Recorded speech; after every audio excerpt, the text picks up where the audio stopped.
Pulse 95. Apps all around. What's worth a click and download? Now, just over a week after relaunching Verificaiton, Twitter is pausing it once again. Now, while we do know for a couple of years, Twitter paused Verificaiton on their app, and then just last week they said, hey, we'll relaunch it once again. But again, they have paused it, and we're about to tell you why. Now, Twitter has relaunched its verification program just last week, allowing anyone to apply for a blue checkmark, but the company is pausing accepting new applications because of the volume of the applications it has already received. Now, it's kind of like a supply and demand type of thing when it does come to the Twitter verification. For a while, only higher up celebrities, people who mean something in this world, not the average influencer. That hurt. I mean, this is what it is. So only the people who mean something. Who mean something? Political people, government bodies, media, people who are for the people, right, could get these blue checks because, again, they were a source of information. Maybe it wasn't always true, but the information was given. And now Twitter said, hey, we'll give those influencers, we'll give those people who are famous on TikTok, on Instagram, this blue check. And obviously everyone did flock to send their applications in. Yeah. But Twitter got too many. Yes, indeed. And they actually, what I like about this time with them reopening the verification program is that there were actual standards to who they would pick. There were 6 categories that if you feel like you're one of them, you can go ahead and submit an application.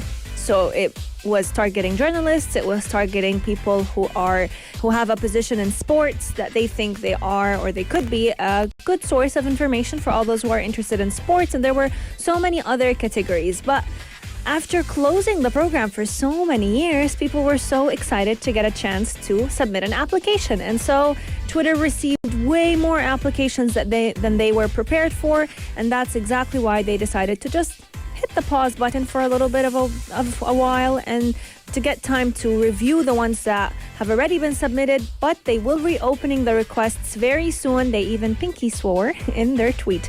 Now, when they did officially open the program for applications on the 20th of May, they did send out like a caution that the timeline of receiving or hearing back about your request could stretch out.